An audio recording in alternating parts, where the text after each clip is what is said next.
Welcome back to Passing Time with Craig. As always, I'm your host, Craig, and today I got to talk with Adam and Brenda from the Calgary International Film Festival. You've heard them both on the pod before, so I'm super excited to have them again. We talk about this year's festival, which is running September 18th to 28th at various locations. You know how much I love films, how much the film festivals are fantastic. So we're going to talk about all the different films you can see this year, some unique ones, things to check out, some advice if this is your first time, and all the different locations. So it's a great time, Calgary International Film Festival. Enjoy my chat with Adam and Brenda.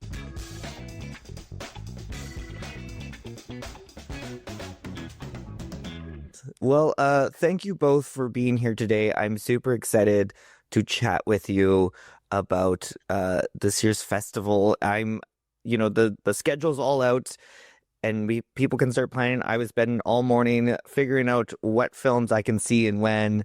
I'm super stoked about the 2025 edition of CIFF. Brenda, what can you tell us about this year? I'm in love with this whole lineup, so I don't know what specifically you want to know, but I just think there's a lot of amazing films in each category and section of the festival. So we've really tried to program a lot of crowd-pleasing films that we think are going to hit a lot of different demographics in Calgary. We all have so many personal favorites in each section of the festival, and I just think the diversity and range of it all is really great. So if there's any highlights you want to talk about, happy to, but I just think overall the lineup is, in my opinion, I think it's one of the best ones we've had across the board in several years. Yeah, Adam, would you agree with that? Because I got the list of movies and was like, are you kidding me? Yeah, I think in all sections we've just have an amazing year of film. I think our special presentations are like some of the craziest we've ever had, maybe like some of the strongest lineup. But in all other sections too, like Brenda's Talking Canadian is super strong this year. Really excited about the US indie section. Shorts are really have some really amazing films in it this year. So it's just, yeah, it was just a really tough year to make decisions. Like we had to leave a lot of films on the cutting room floor, unfortunately. But the ones that are in the festival are like all top notch. Like you couldn't make a bad decision choosing a movie this year. Yeah, there's so many to choose from. Like I said, I was taking my time this morning to figure it all out, plan my schedule, figure out what I can see. Some films, it's great. They have multiple times that you can catch them. Some of them, you maybe only have one time to do it. It's run September 18th to 28th. So you have a lot of days, a lot of films. Brenda, what's your advice for people as they're looking at the schedule and trying to plan this all out? Yeah, I do think it's probably really overwhelming for some. First, I always think probably the easiest way, and I'd love to push the bundles, like ticket bundles are like a great affordable way to go because it's a discounted ticket and then you can see a few films and you can use them to bring somebody. But definitely just narrowing in on the day of your availability. Mm-hmm.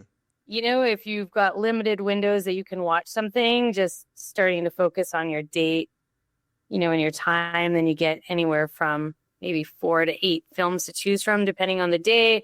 That's always a fun place to start, I think. But if you're wide open and open to anything and your schedule is like the world's my oyster, we've put a lot of work into trying to tag all the different films with the different genres, and languages or parts of the world. So you could kind of try and zero in on something that maybe you're in the mood for, whether it's like horror or comedy or something. Because I think trying to limit it by what is like English language or different sections might overly limit your, field of vision in terms of where some amazing films are. So I think mood tags or trying to zero in on your, date and time of availability and then seeing what catches your eye within that. Yeah, that frame. And speaking of like tags, one of the big ones I think for big movie buffs, Adam, you've been on my podcast before to talk about the Oscars. You guys have a section in there where people can see kind of what might be nominated. Obviously, the Oscars nominations are still out, but there are already ones that might be nominated. So people can look for that, right? Yeah, so we have a tag, especially for the international films. We have a tag that will be constantly updated up until the festival. So every country gets to nominate a film that is then submitted to the Oscars for potential nomination for the 5 films that get nominated for international feature. So we tag those films as they come in. We don't know all of them yet. They haven't been announced, but we have so many films in the festival that we're sure that some more of them will be announced. Like we have the Canadian submission, the things you kill. Our closing night film, Sentimental Value, is the Norwegian. I think it's Norwegian submission. Right, Brenda? I think so. I didn't. Or Swedish. It's one of the submissions. But there's a few more that are going to be rolling in. And so we'll be updating that tag. So keep checking. That's a good way to see what's coming. Yeah, like last year, I got to see The Apprentice was one of the films at CIFF last year, and that got nominated for a bunch of stuff in award season. And I mean, there's one that I've been super stoked. So when I saw, if you go to CIFF and you put it by name, it's like the first movie that pops up, which is After the Hunt. This movie with Julia Roberts, Andrew Garfield, like just an incredible cast, amazing director. How excited are we about this film? Yeah, who wants to dive in? Yeah, no, it's exciting. We waited. It was our final film to lock, so it was a big win. We were holding out hope for it to be in the festival, and yeah, it's exciting. Brian's like beyond words excited. Yeah, we're excited to be the Canadian premiere of that, which is really amazing. We got a little lucky maybe with it, but it's playing at its North American premiere is going to be at the New York Film Festival, which overlaps our second weekend. So right after that screening, we're going to have the next screening in the world at Calgary. So there's a couple chances to see it on the second weekend, but we fully expect those to sell out like very quickly. Who doesn't love Luca Guadagnino? I don't know if you saw these memes going around, these images going around of Julia Roberts at the Venice Film Festival. No. She's wearing like this cardigan that just has like 1,000 Luca Guadagnino faces all over it. That's amazing. That was good. I hope somebody brings it, gets one of those made and wears it at Calgary. Yeah, like people should get dressed up for the film fest. It's fun. There's red carpets. You can get photos taken. There's so much going on with this. Speaking on that, Brenda will want to talk about this too. We have like a CIFF miss, we're calling it. Oh. So it's like September 25th. So it's like the 25th of the month. It's some Christmas movies at CIFF. I don't know, Brenda, do you want to talk? Yeah, we have a local film called The Dickens of a Christmas that's going to be world premiering, and it's like very Hallmark-esque Christmas romance film. It's really fun. And then Adam's got a film in the US Indie section called The Baltimoreans after it. And they're both of the Globe. But yeah, I'm like definitely hoping that people start bringing out their ugly Christmas sweaters and get in the holiday spirit. And I'm already seeing Christmas decor in Costco. So clearly it's on people's minds and it's not going to be hard to find stuff. It is. I know. And it's on people's minds. So you might as well. And like, I did see that and I was like, I could go see that movie. I'm always down for a Christmas movie. Yeah, you can do a double feature. They're both great. Yeah. So while we're talking about the Globe, I do want to mention, so last year was the first year without Eau Claire. Eau Claire is no longer existing. And so we moved to still having Plaza and the Globe, and we've got Chinook. We added that in. We got Chinook, we got the Grand. Contemporary Calgary Auditorium has some stuff. Talk to me, Brenda, about how much more widespread this is and how the different locations you can go to.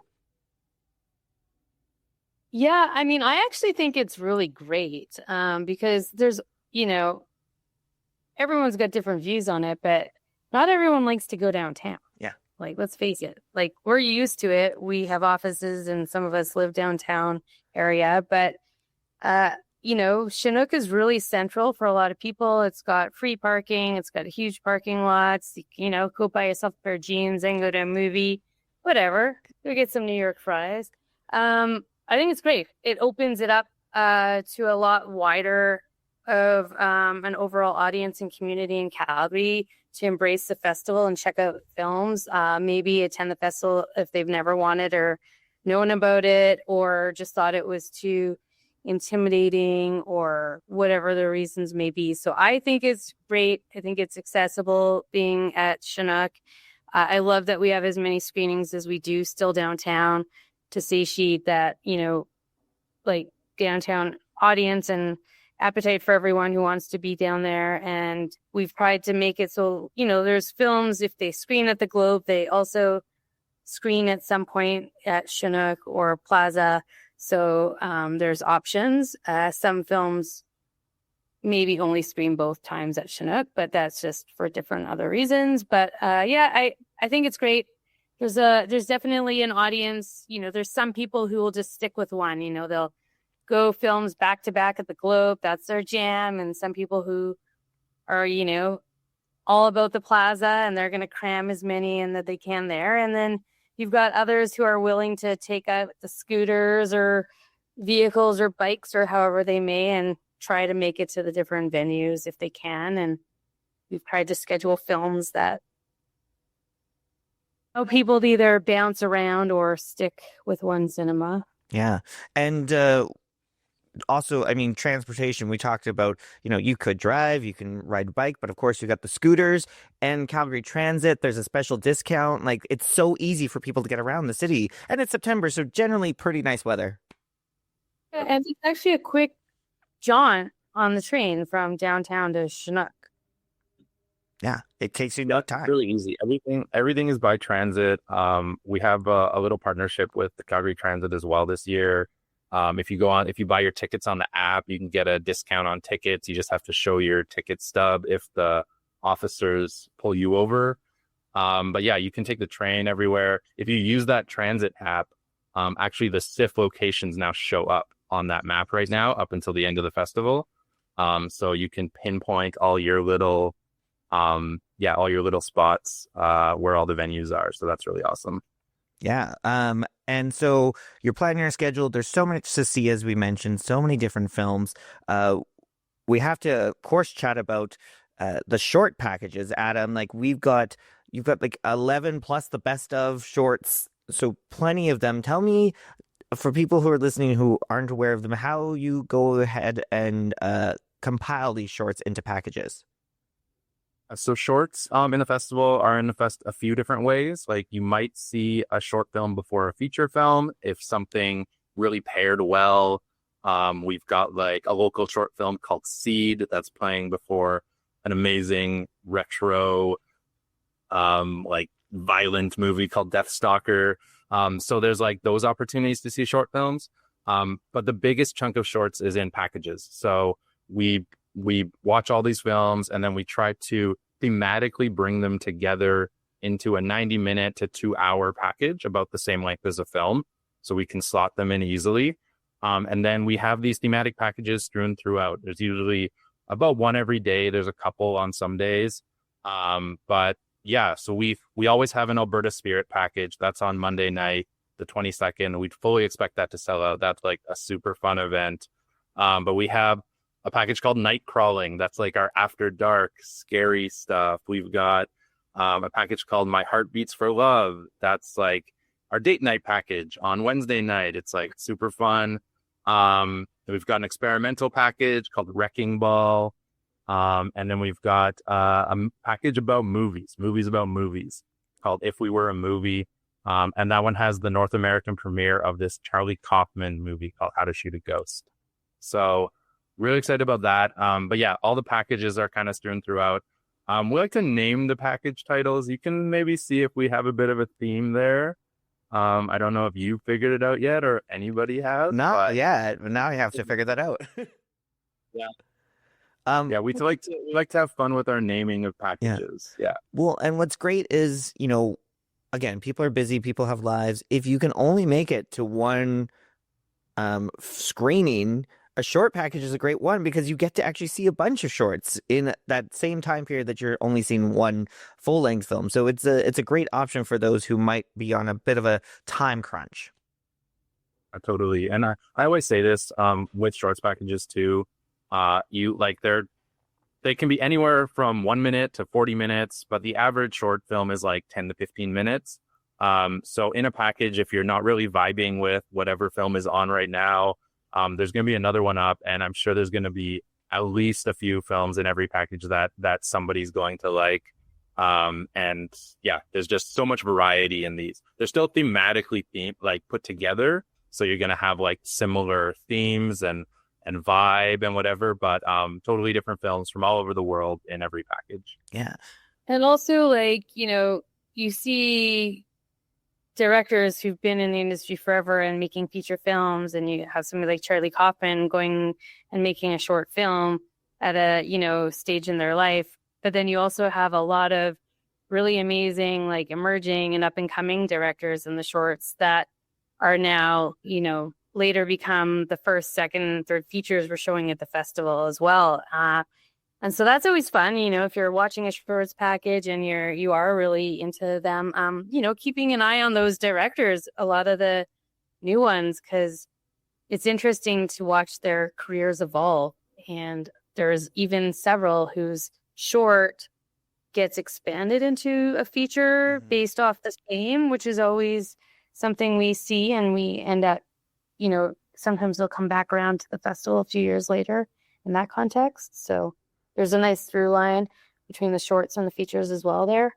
Yeah, I guess one in particular we can mention this year is DJ Ahmet is a really great world film that we have this year in the lineup.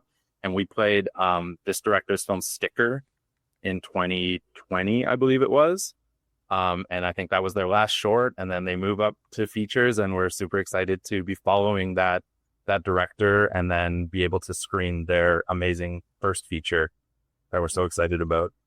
Yeah, again, the tags are also fantastic. And emerging directors are such a cool thing, because you can see some of these people who in a few years could be, behind some of the biggest films in the industry, or nominated for tons of awards, or making blockbuster films like a Marvel movie. Like, you can see these directors from the get-go and see where they go, and it's such a fun way to be there every step of the way.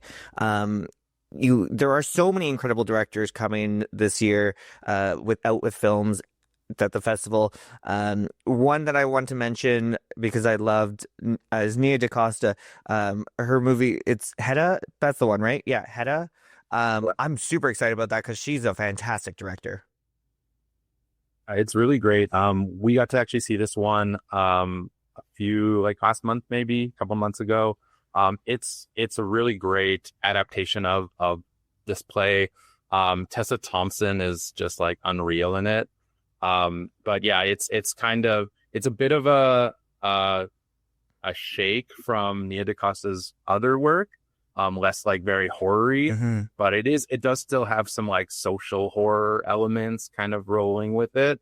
But yeah, we're super excited to have this sort of not emerging anymore, but like a director who's kind of on this precipice of like the next level of being a very big talent. So yeah, super excited about Hedda. We're really excited for people to see that one. I also think, like, you'd mentioned directors coming, which reminded me, and it was something that I wanted to bring up earlier with the how do people figure out what to see.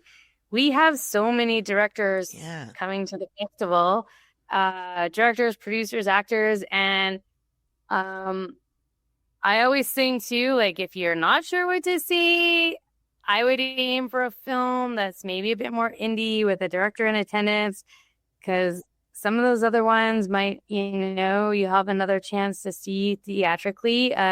Having the experience with the audience, with the guests in attendance at the festival, gives you that full immersive experience, completely well-rounded.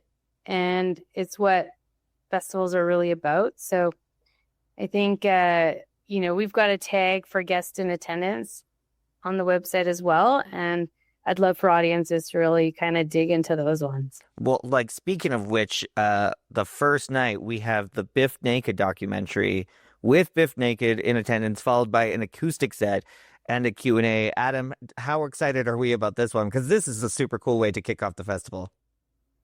Yeah, it's crazy. I think in Canada, Biff Naked is like a legend to a certain age demographic of people. I don't want to age anybody, but yeah, I think a certain age would really know and love Biff Naked. I feel like she was kind of like she was like the No Doubt Gwen Stefani of Canada, Yeah. but never became like on whatever American Idol show she's on. Like she just like kept rocking, and she's like punk and amazing. This is like a full no holds barred documentary of her life, ups and downs, trials, tribulations, but also just a bit of an appreciation of how amazing she is and how like awesome she is. And I think it's also going to push her a little bit to become even more prominent in like the Canadian music landscape, as like this, like Biff is amazing. She's here, she's rocking, she's still touring all the time. Yeah, it's an amazing experience. We're excited to be the world premiere on that one, and yeah, it's gonna be an amazing night. Super excited for that. And Brenda, what's really cool about so there's a few other films that you can go see on opening night. It's not just the Biff Naked documentary, but if you see any of those, there's the after party that your ticket is included. Tell us about the after party.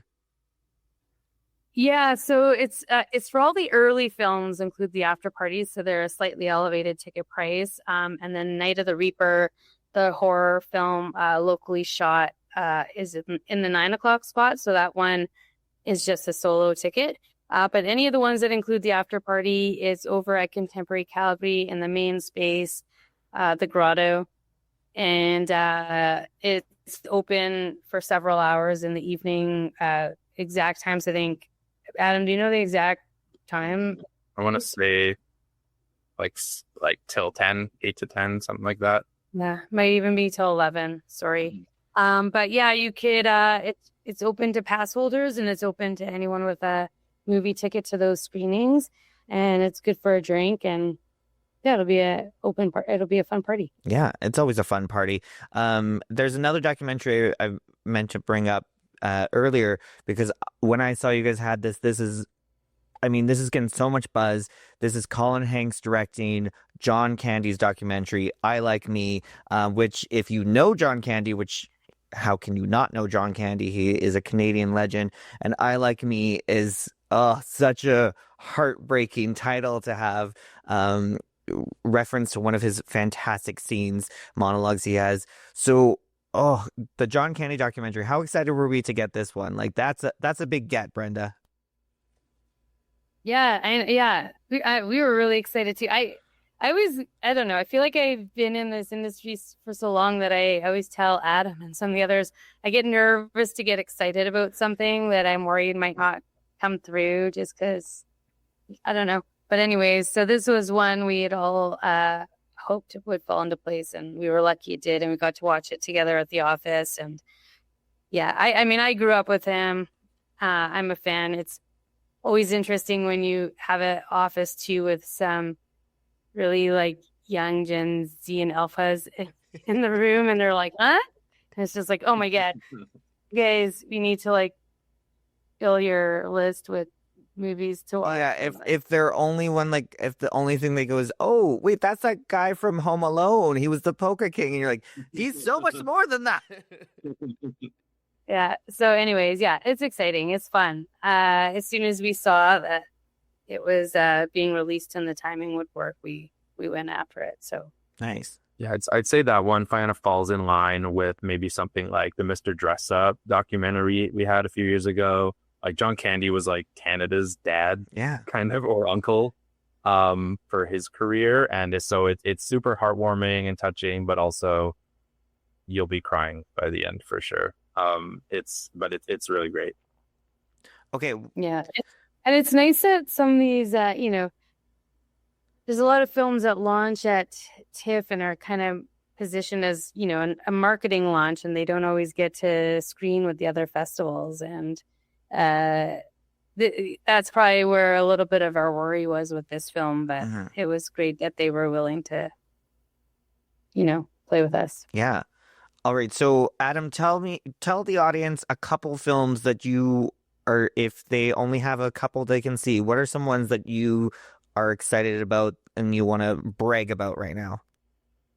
Yeah, I guess going back to what Brenda said, like the guest in attendance stuff is amazing, and that's really what film festivals are about.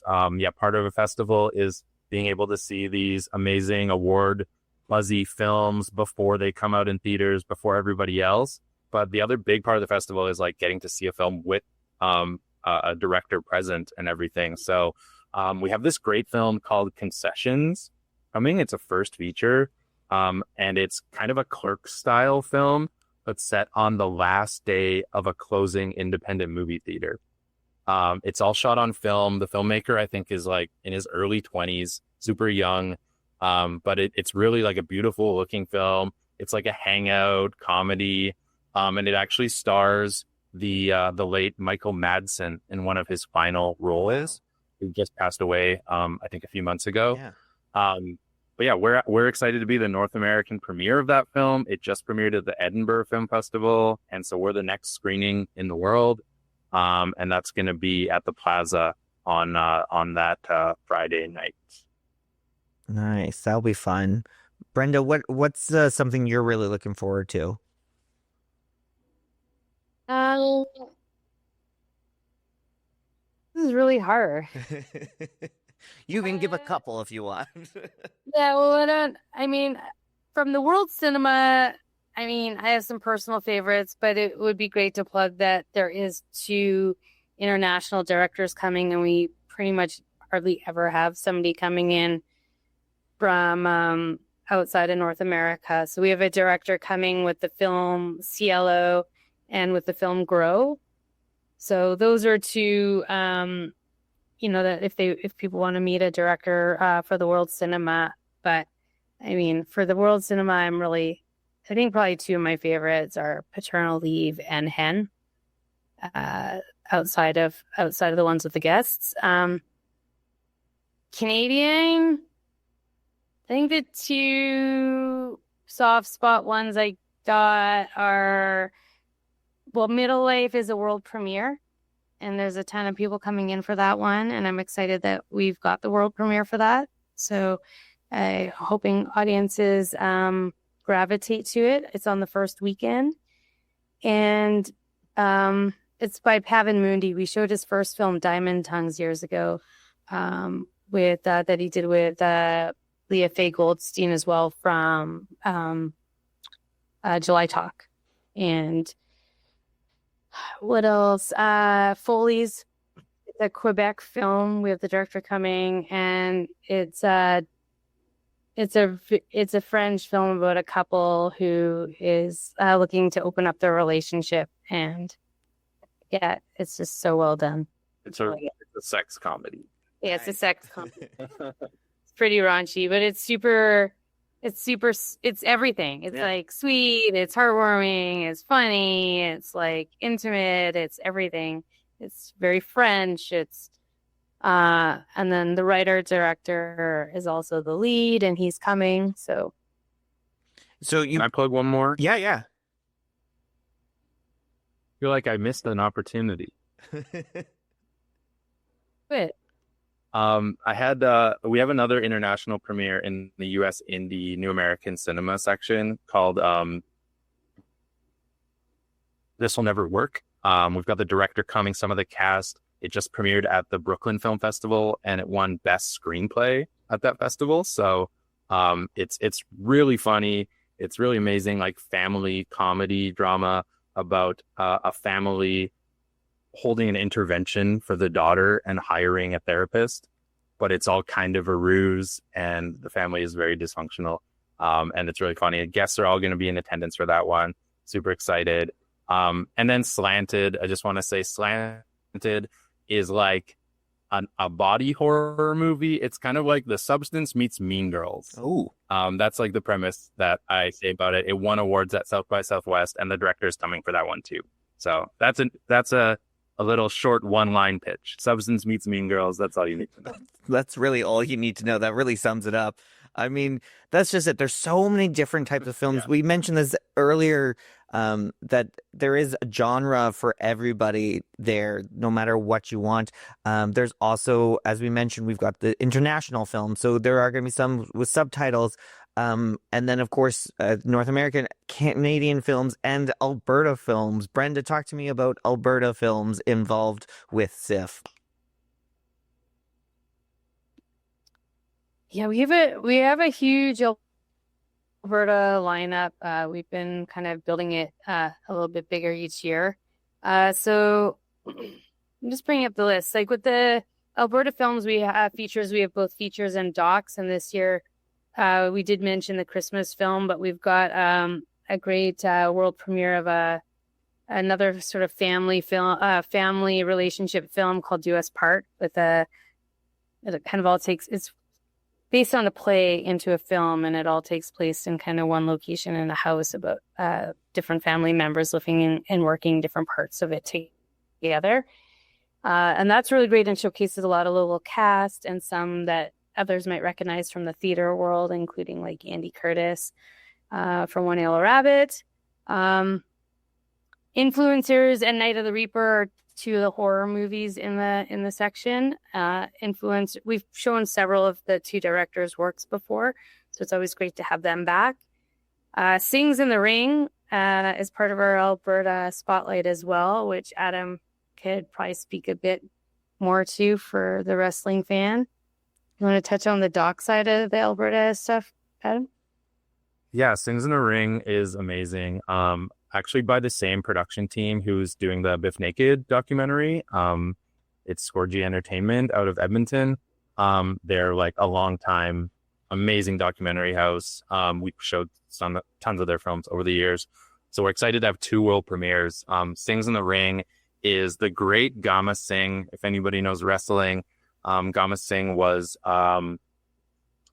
big in like the Stampede wrestling days. So like way back in Calgary, legendary Calgary wrestling history.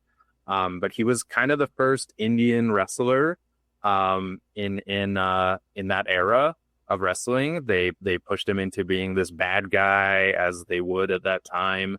And then he had a career and then got out relatively unscathed, as many other wrestlers from that era didn't. And then had a relatively normal life for the rest of his life in Calgary. I think he became a realtor and just lived in Calgary. But his son, Raj Singh, is now a big wrestler in Calgary. He wrestles for TNA Wrestling. He's at Dungeon Wrestling. He does all the local wrestling scene. And his nephew is actually Jinder Mahal, who was the WWE champion in the past like 5 years. He's a huge superstar. And so this is the family of the Singhs, sort of talking about their history, their legend, their lore, and what they're up to now. And then it kind of all culminates in a bit of a homecoming at this new Dungeon Wrestling in Calgary, where they kind of have a family reunion there.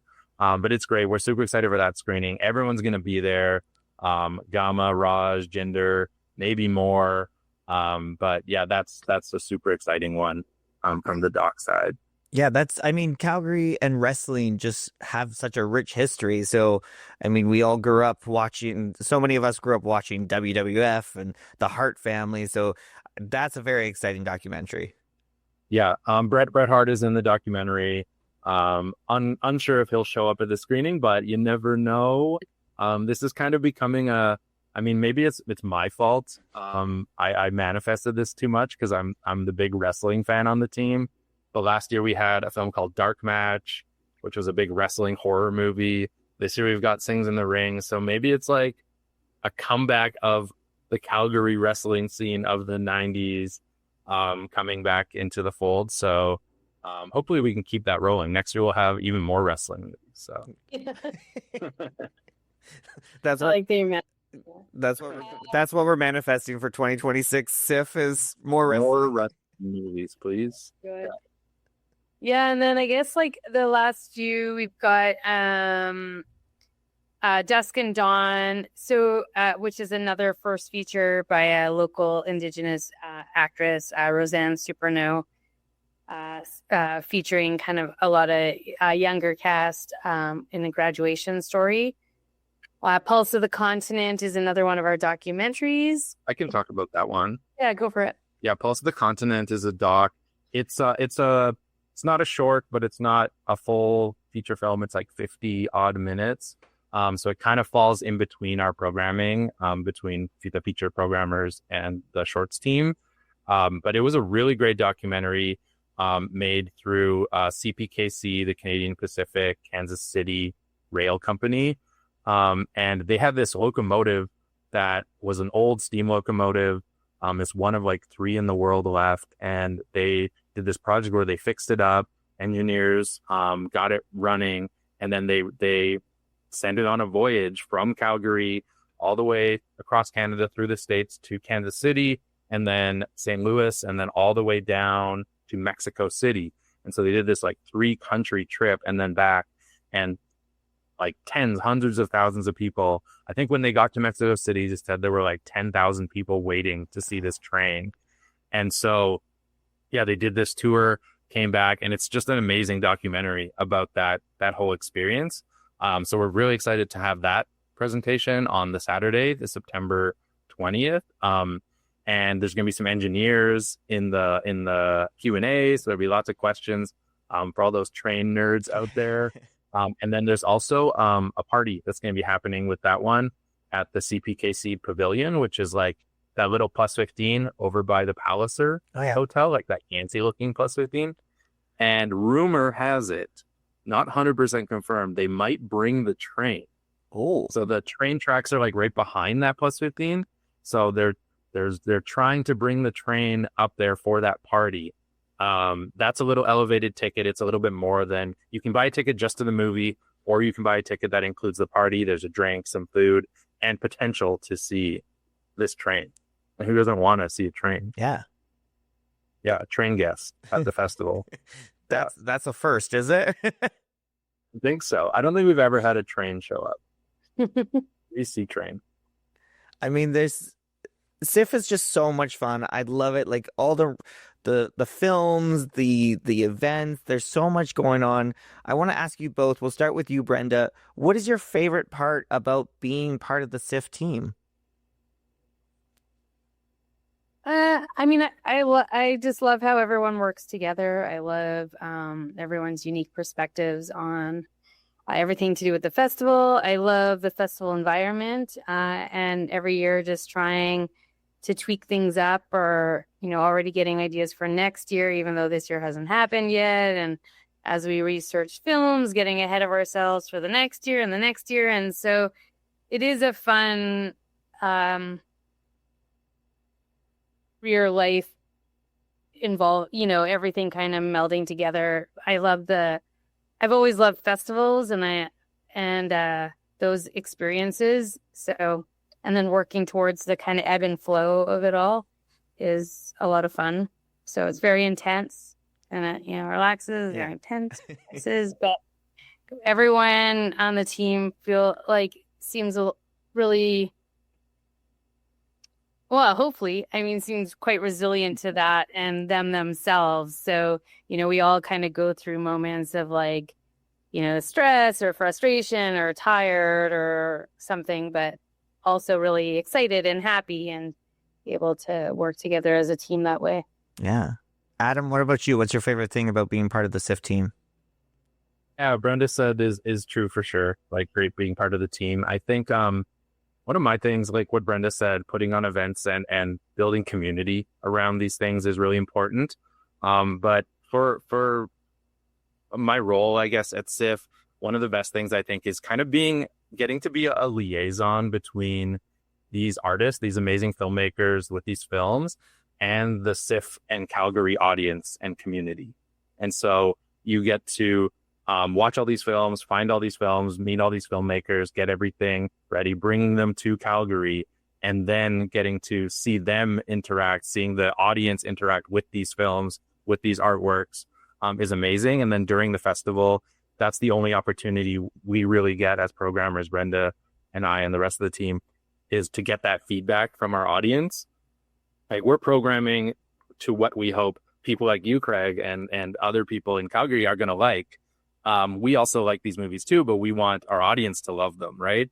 So when we show these movies at the festival, we sit in on the screenings. We're around the whole time talking to the audience, talking to people. They're telling us like, oh, I love that movie. I love that one. That helps us sort of look and feel and vibe check what we want to bring in future. So yeah, getting to be those liaisons between that audience, those artists, and just building that whole community and growing the sort of film loving community in Calgary is really exciting for me.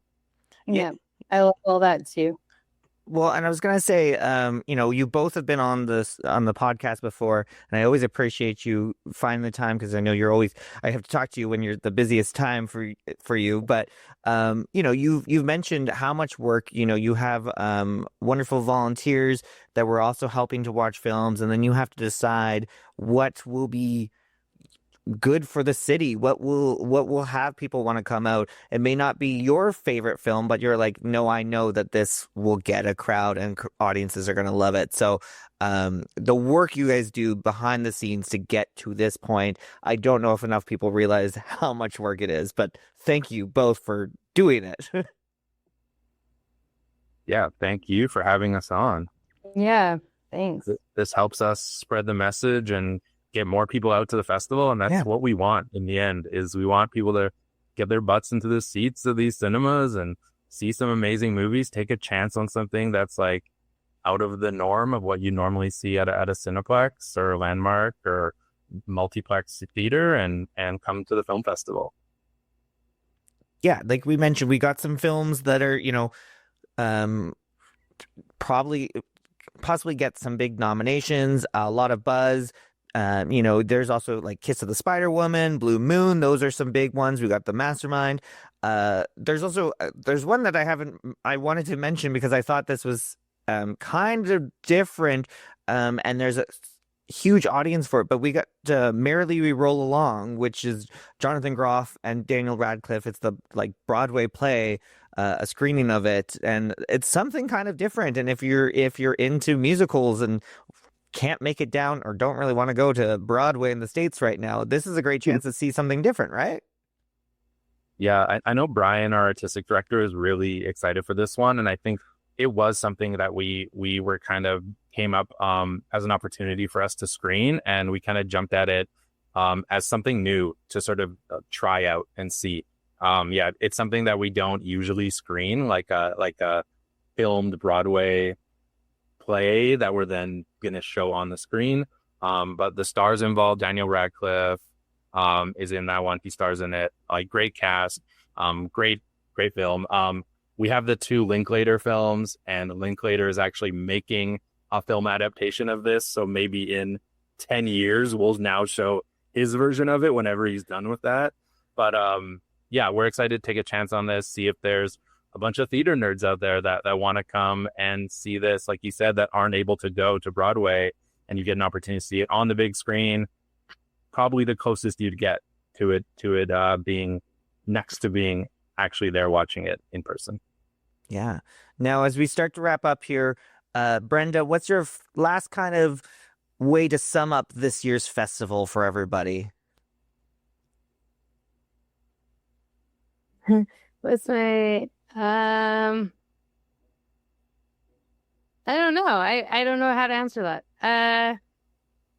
I just think it's gonna be a lot of fun. Just buy some tickets. Come check out these movies that we've worked so hard to secure and schedule and find guests for.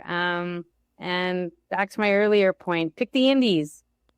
Pick the indies with the guests. That's my plug today. Pick the indies with the guests. Also, Brenda mentioned at the beginning of the episode, ticket bundles.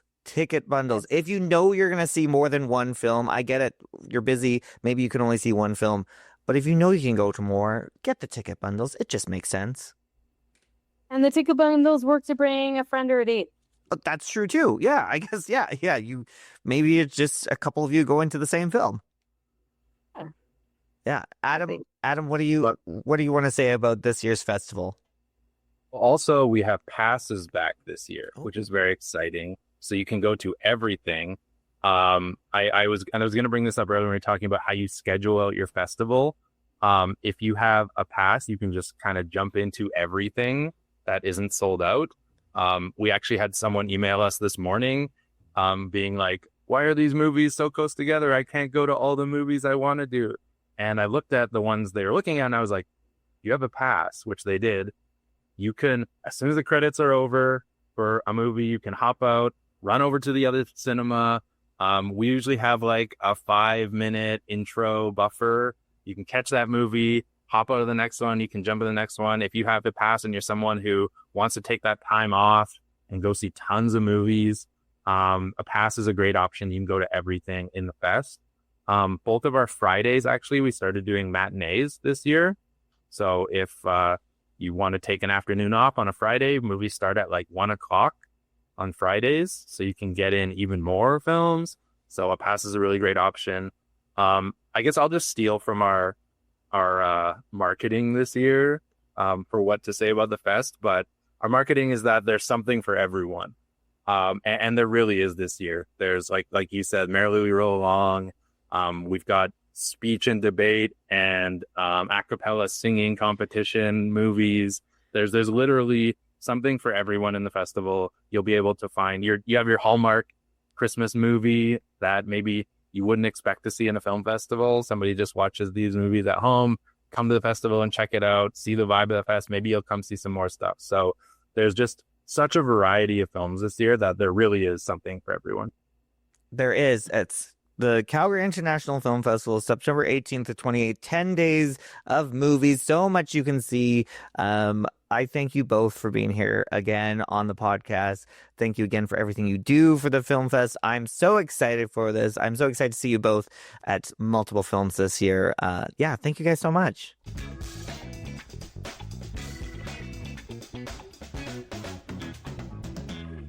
Thank you, Adam and Brenda, for being on the podcast.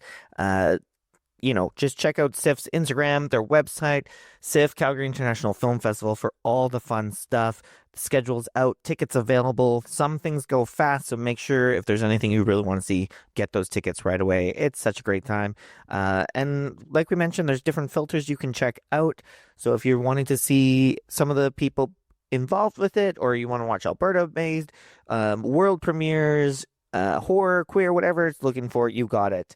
Check out Calgary International Film Festival, and make sure to follow me on social media at PTW Craig, Passing Time with Craig on Facebook and Instagram for all the fun ways to pass the time. Otherwise, we'll chat soon. Bye.